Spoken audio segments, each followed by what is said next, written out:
नमस्कार, popular superfast news में आपका स्वागत है। मैं आपके साथ आइए बात करते हैं आज की तमाम राजनीतिक। लोकसभा चुनाव के लिए समाजवादी पार्टी ने तीसरी लिस्ट जारी कर दी। इसमें सबसे बड़ा नाम शिवपाल यादव का है। अखिलेश यादव ने चाचा शिवपाल यादव को बदायूं से उतारा गया। बदायूं से फिलहाल स्वामी प्रसाद मौर्य की बेटी संघमित्रा सांसद है। इस लिस्ट में कुल 5 प्रत्याशी का नाम है। पीएम मोदी के संसदीय क्षेत्र वाराणसी से भी प्रत्याशी की घोषणा कर दी गई है। पश्चिम बंगाल के संदेशखाली की घटना पर टीएमसी नेता चंद्रिमा भट्टाचार्य ने कहा कि बंगाल के विपक्ष के नेता व अन्य लोग संदेशखाली गए थे। उन्होंने कहा कि हाईकोर्ट के ऑर्डर में कहा गया था कि संदेशखाली आप जा सकते हैं, लेकिन वहां जाने के बाद किसी भी प्रकार की अशांति न फैलाएं। ये जो आज लीडर ऑफ द ऑपोजिशन और उनके सारे जो कर्मी थे या लीडर्स थे उनके साथ गए थे, तो वो संदेशखाली गए, हाईकोर्ट के ऑर्डर के हिसाब से गए। तो हाईकोर्ट के ऑर्डर में ही बोला गया था कि कोई इस तरह का कोई प्रोवोकेटिंग स्टेटमेंट्स मत करे कि वहां पर अनरेस्ट हो, इस तरह का कुछ स्टेटमेंट्स न करे। लेकिन हम लोग देखे हैं कि ये ऑपोजिशन के लीडर, एक ऑफिसर वहां पर, आईपीएस ऑफिसर वहां पर थे, ऑन ड्यूटी थे और इन यूनिफॉर्म थे, क्योंकि वो काम कर रहे थे, सरकार के काम जो उनको दिया गया है वो काम कर रहे थे। तो उनको खालिस्तानी बोला। तो खालिस्तानी क्यों? ऑफिसर तुरंत प्रोटेस्ट किया, बोले कि हम पगड़ी लगा के हैं इसलिए हम पाकिस्तानी है, खालिस्तानी है।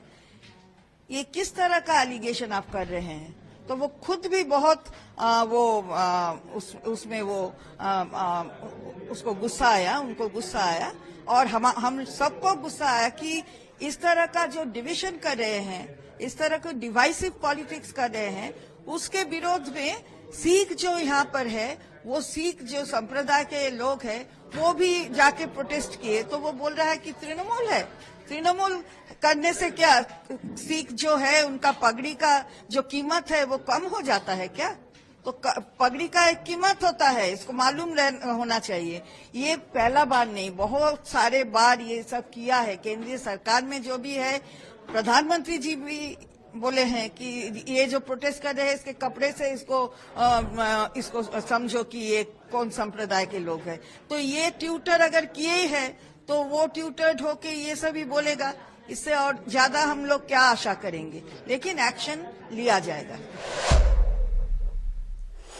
किसान नेताओं की ओर से एमएसपी पर सरकार के प्रस्ताव को खारिज करने पर केंद्रीय कृषि मंत्री अर्जुन मुंडा ने किसान संगठनों से शांति बनाए रखने की अपील की। उन्होंने कहा कि हम अच्छा करना चाहते हैं और ऐसा करने के लिए कई राय दी जा सकती है, क्योंकि हम हमेशा राय का स्वागत करते हैं। सहमति बन गई है जब बाहर निकल के बातचीत, लेकिन 1-2 दिन का समय जैसे बीतता है तो किसान संगठन कहते हैं कि हम खारिज कर रहे हैं सरकार का प्रोग्राम। तो ऐसा लगता है कि आगे भी आप बातचीत के लिए तैयार है? अगली 4 दौर की बात हो चुकी है। देखिए, ऐसा है,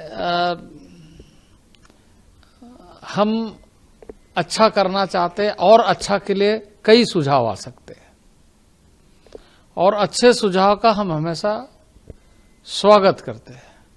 लेकिन उन सुझावों को हम कैसे, ये ध्यान में रखते हुए कि वो सुझाव सबके लिए हितकारी कैसे हो, इसके लिए रास्ता निकालने का एकमात्र जो सबसे बड़ी ताकत है लोकतंत्र में, वो संवाद का।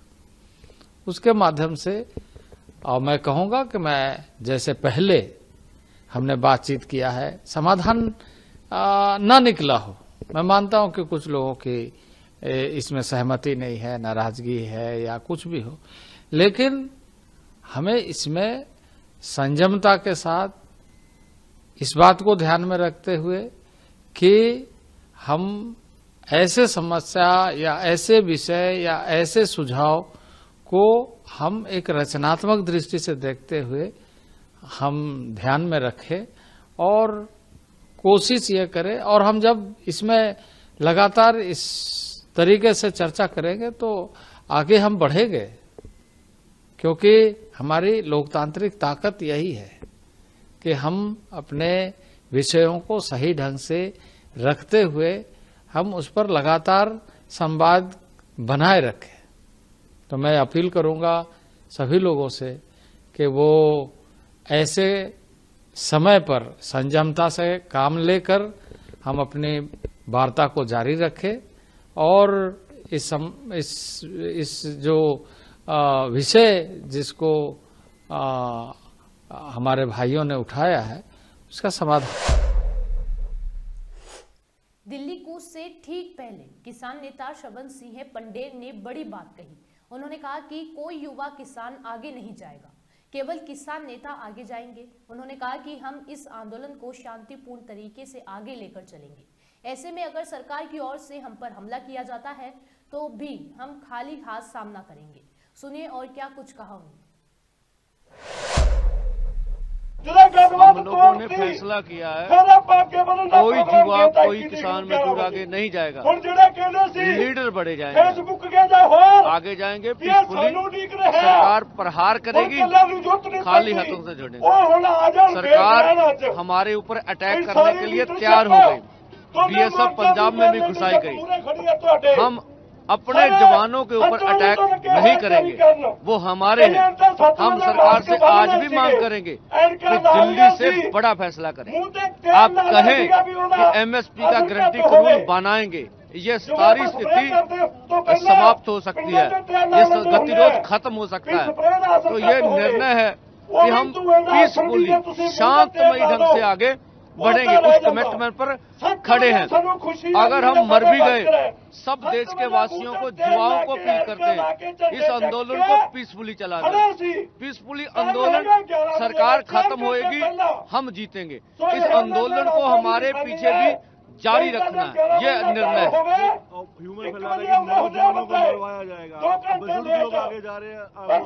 बिल्कुल कोई युवा आगे नहीं जाएगा, किसान लीडर आगे जाएगा। किसान डल्लेवाल साहब, पंडेर और सब बड़े लीडर सब आगे जाएंगे और कोई आगे नहीं जाएगा।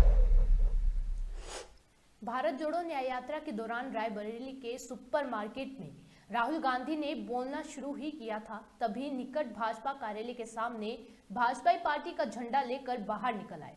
जब तक प्रशासन कुछ समझ पाता, कार्यकर्ता नारेबाजी करते हुए कांग्रेस समर्थक भी पहुंच गए। वहीं राहुल गांधी की भारत जोड़ो न्याय यात्रा में एक अजीबोगरीब वाकया हो गया। वो यात्रा तो केंद्र सरकार के खिलाफ और कांग्रेस को जोड़ने के लिए कर रहे हैं, पर यूपी पर बात करते करते अचानक उन्होंने ऐसा बयान दिया कि अब वे वायरल हो रहे हैं। मैं वाराणसी गया, वाराणसी में देखा मैंने रात को बाजा बज रहा है, बाजा बज रहा है, वहां पे शराब पिए सड़क पे लेटते हुए बाजा बज रहा है। यूपी का भविष्य रात को शराब पिए नाच रहा है, डांस कर रहा है नशे में। दूसरी तरफ राम मंदिर खुलता है, राम मंदिर में आपको नरेंद्र मोदी दिखेगा, आपको अंबानी दिखेगा, आपको अदानी दिखेगा, आपको हिंदुस्तान के सबसे अरबपति दिखेंगे। आपको एक पिछड़ा नहीं दिखेगा, आपको एक दलित नहीं दिखेगा, आपको एक आदिवासी नहीं दिखेगा। क्यों नहीं? ये वो आपकी जगह नहीं भाइयों और बहनों, आपकी जगह सड़कों पे भीख मांगने की है। आपका काम हिंदुस्तान में सड़क पे जाकर ऐसे पोस्टर दिखाने का है, और उनका काम, उनका कुछ नहीं हो भैया, उनका काम पैसा गिनने का है। आपके बच्चे जीएसटी देते हैं, आप जीएसटी देते हो, मीडिया पे आप, नाम क्या आपका? हाँ, आप शिव प्रसाद जी हैं, आपके मालिक का क्या नाम है? आपके मालिक का क्या नाम है? क्या नाम है? नाम बताओ, नाम बताओ। और मारा मत यार। पश्चिम बंगाल के संदेश खाली में हुई महिलाओं के उत्पीड़न पर बोलते हुए असम के मुख्यमंत्री हेमंत बिस्वा शर्मा ने कहा कि ये ममता बनर्जी की बड़ी गलती है। उन्होंने न्याय यात्रा पर हमला बोलते हुए कहा कि जहां से भी न्याय यात्रा गई है वहां कांग्रेस के लिए अन्याय हुआ है। लोकसभा चुनाव में तेलंगाना का मूड पीएम मोदी जी का साथ है और बहुत अच्छा से हमारा विजय होगा। संदेश खाली में जो हुआ है ये तो आज से नहीं, काफी सालों से ये चल रहा है। माताओं का ऊपर, बहनों का ऊपर इतना बड़ा जुल्म, जितना भी कोशिश करे टीएमसी वो चुप नहीं बैठेगा। लोग संदेश खाली का कारण ही ममता बनर्जी और टीएमसी का पतन होगा। तेलंगाना में आज से हमारा पार्टी ने विजय संकल्प यात्रा शुरू किया है। सारू जगह से विजय संकल्प यात्रा शुरू हुआ है। मुझको बताया गया कि आदिलाबाद से आप जाके शुरू करवा दीजिए। मैंने आया और असेंबली चुनाव का बाद कार्यकर्ता का अच्छा उत्साह उमंग रहेगा वो मैं सोचा भी नहीं था। तो मैं तो इतना ही मान के चलता हूँ कि लोकसभा चुनाव में तेलंगाना का मूड पीएम मोदी जी का साथ है और बहुत अच्छा से हमारा विजय होगा।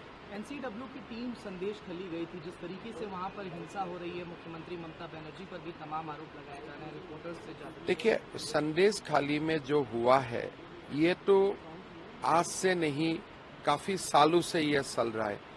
माताओं का ऊपर, बहनों का ऊपर इतना बड़ा जुल्म स्टेट गवर्नमेंट का वो नॉलेज में भी था और ये पूरा एक सिंडिकेट चल रहा था। तो आज ये देश का सामने आ गया है।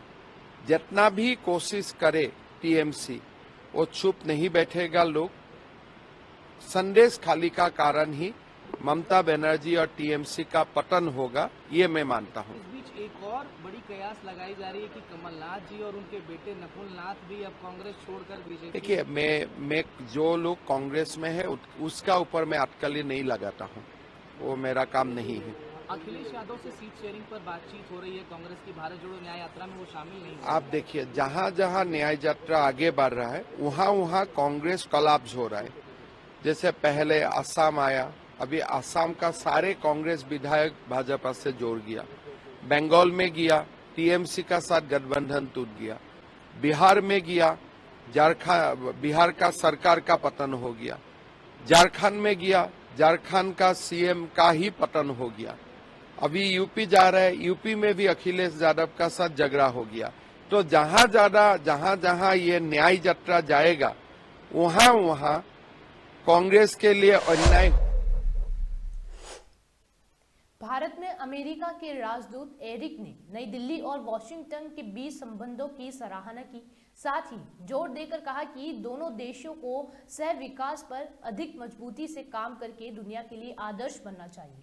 उन्होंने ये भी कहा कि भारत और अमेरिका के बीच केवल जोड़ने वाले संबंध नहीं बल्कि बहुआयामी संबंध होने चाहिए।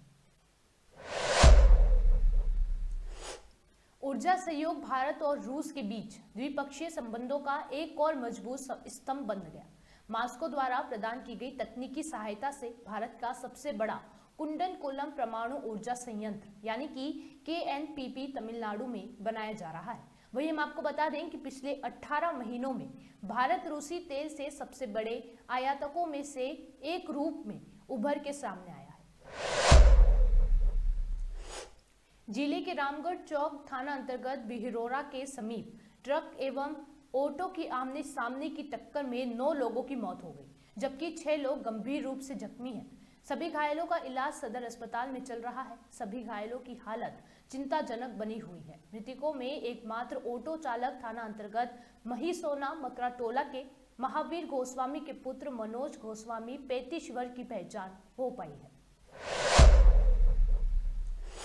पहाड़ों पर बर्फबारी जारी है। इसी बीच मौसम विभाग ने अनुमान जताया है कि उत्तराखंड में आज बुधवार को भी मौसम का मिजाज बदला रहेगा।